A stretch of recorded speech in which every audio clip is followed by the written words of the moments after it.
आपण पाहत आहात मराठवाडा सडेतोड पत्रकारिता मराठवाड्याकरिता।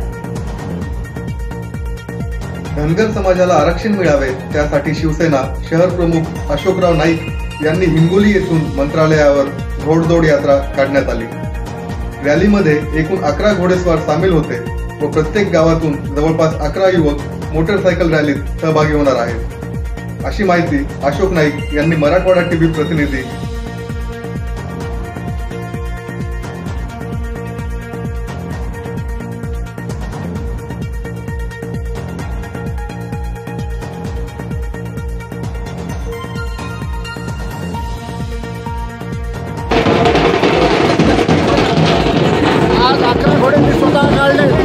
आणि मुंबईला जाईपर्यंत 111 घोडे होणार आहेत। हिंगोली जिल्ह्यातील प्रत्येक धनगराच्या गावातून एक घोडा, एक गाडी आणि 11 तरुण युवक निघणार आहेत।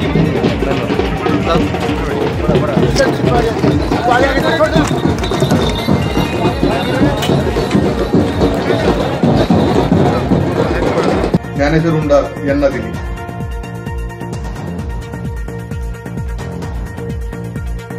हिंगोली येथे पंचायत राज विकास मंच अखिल भारतीय सरपंच परिषद घेण्यात आली। यावेळी हिंगोली जिल्ह्यातील सरपंच, उपसरपंच व ग्रामपंचायत सदस्यांचा मेळावा घेण्यात आला। लोकप्रतिनिधींच्या कामाचा आढावा घेत आगामी निवडणूक कार्याच्या मोर्चे बांधणीसाठी एका दृष्टीने हा मेळावा उपयुक्त ठरेल। या मेळाव्याप्रसंगी आमदार तानाजी मुटकुळे, गोविंद भवर, रामराव दळवी, पंजाबराव वडकुते, गजानन मधळे आदींची उपस्थिती होती। प्रतिनिधी ज्ञानेश्वर उंडार, मराठवाडा टीव्ही रिपोर्ट, हिंगोली। अखिल भारतीय सरपंच परिषदेच्या वतीनं गेली 12-13 वर्ष झाला सातत्याने सरपंचांचं संघटन करण्याचा प्रयत्न करतो। कारण मी स्वतः 1995 साली पहिल्यांदा सरपंच झालो आणि आज 23 वर्ष झालं सरपंच उपसरपंच आणि सदस्य काम करतो। आणि या 22-23 वर्षामध्ये सतत ते जाणवलं कामगारांची संघटना असते, डॉक्टरांचं असोसिएशन असतं, इथं वकील साहेब, म्हणजे या लोकशाहीमध्ये प्रत्येकाला आपापल्या अधिकारासाठी संघटन करण्याची मुभा आहे। सगळ्यांचे संघटन असताना आपलं का होतोय या भावनेतून या सरपंच संघटनेचा जन्म झाला। सुरुवातीला आम्ही आमच्या तालुक्यामध्ये सरपंच संघटना काढली, जिल्ह्यात काढली आणि नंतर लक्षात आलं तालुका जिल्हा पातळीवर संघटना काढून तिथले प्रश्न सुटायला लागले। व्हिडिओ ऑफिसमध्ये सीओच्या ऑफिसमध्ये आम्हाला सन्मान मिळायला लागला, आमचे प्रश्न सुटायला लागले। जर ही संघटना आपण राज्यव्यापी केली तर निश्चितपणे सरपंचांना त्याच्या सहकार्याने चालले दिवस आल्याशिवाय राहणार नाही आणि त्या दृष्टीने आम्ही प्रयत्न सुरू केले। खरं म्हटलं तर पंचायत, ग्रामपंचायती अशी पंचायत असते की सगळ्याची पंचायत करणारी पंचायत आपण चालवत असतो। तुम्ही नीट बघा, तुम्ही पंचायतच्या अंतर व्याख्या सांगायची म्हटलं समजा एखादा पातळ तलावाच्या मोठा दगड करून तुम्ही त्या टाकला तिथे लाट तयार होते आणि किनारा निघतो। त्याच्यापेक्षा छोटा दगड टाकला परत एक लाट तयार होते, किनारा निघतो। तुम्ही छोट्या करत एकदम छोट्या दगड घेतला मध्ये पाण्यात टाकला तर त्याच्याशिवाय एक मोठी लाट तयार होते, किनारा निघतो। तसं गावात काही जरी घडलं ते किती मोठं असू द्या किती लहान असू द्या ते आपल्याला येऊन घडतो। आणि नवरा बायकोचं द्वारात लागलं पाण्यानं सुद्धा सरपंचाला जबाबदार सगळ्यात आपल्याला माहिती, अशी ही पंचायत आपण चालतो। ज्ञानेश्वर उंडार यांना दिली।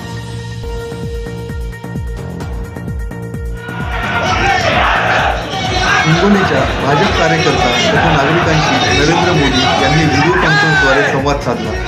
सरकारमध्ये असताना काय कार्य केले यावर माहिती देत आगामी निवडणुकीत कार्यकर्त्यांना आपल्या धोरणाविषयी माहिती दिली। यावेळी हिंगोलीचे भाजप संभाव्य उमेदवार ॲडव्होकेट शिवाजीराव जाधव यांनी मराठवाडा टीव्हीला प्रतिक्रिया दिली। त्यांनी सदैव आवाज उठवण्याचे काम केले। त्यांच्या कुशल नेतृत्वातून त्यांनी सर्वसामान्यांमध्ये आत्मविश्वास आणि देशभक्तीचा भाव जागृत करण्याचे मोठे कार्य त्यांच्या हातून झाले। शिवसेना प्रमुख बाळासाहेब ठाकरे यांच्याकडून भविष्यातील पिढ्यांना सुद्धा प्रेरणा मिळाली। यासाठी राज्यातील आमच्या सरकारने त्यांच्या राष्ट्रीय स्मारकाच्या निर्मितीसाठी 100 कोटी रुपयांच्या पुन्हा एकदा बाळासाहेबांना विनम्र अभिवादन। मेरा बूथ सबसे मजबूत, इस मंत्र के साथ हम सब कार्यकर्ता संवाद कर रहे हैं। मुझे पूरा विश्वास है कि आज का हमारा यह संवाद हम सबको अपने अपने बूथ को मजबूत बनाने की प्रेरणा देगा। एक रोड मैप बनाकर बूथ के एक एक परिवार से संपर्क के अपने संकल्प को मजबूती देगा। आइए सबसे पहले चलते हैं बारामती। नमस्कार। मैं संजय बेगड़े, पुणे जिला भारतीय जनता पार्टी का अध्यक्ष और महाराष्ट्र का विधायक हूँ। पुणे जिले की ओर से आपका बहुत बहुत स्वागत करता हूँ, आपको नमन करता हूँ।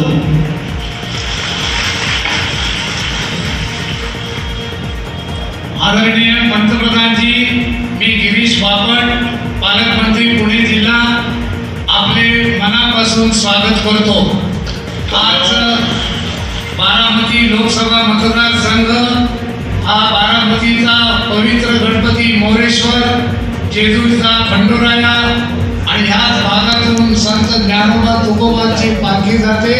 तो महामार्गाचं काम आपल्या प्रेरणेने सुरू झालेलं आहे। याविषयी साहेबांनी सविस्तर सांगितलं। 10% जे आरक्षण इकॉनॉमिकली वीकर सेक्शनला मिळाले, आर्थिकदृष्ट्या मागासलेल्या सेक्शनला एक ऐतिहासिक कदम माननीय पंतप्रधानांनी घेतलेला आहे। त्या संदर्भात नंदुरबारच्या एका कार्यकर्ते महिलेने प्रश्न विचारला की याविषयी कोर्टात चॅलेंज होईल आणि इतर साशंकता आहे, त्याविषयी सुद्धा मोदी साहेब बोलले की या घटनेमध्ये दुरुस्ती करून हे आरक्षण दिलेलं आहे आणि या आरक्षणाचा सर्वांना फायदा होईल। साहेबांनी असंही सांगितलं की ज्या घटनेप्रमाणे जे अनुसूचित जाती जमातीला जे आरक्षण देण्यात आलेलं आहे त्याला कुठलाही धक्का न देता हे आरक्षण मिळणार आहे आर्थिकदृष्ट्या मागासलेल्या वर्गाला। आणि साहेबांनी असे सांगितले की जोपर्यंत मोदी साहेब आहे। आपण पाहत आहात मराठवाडा टीव्ही। सडेतोड पत्रकारिता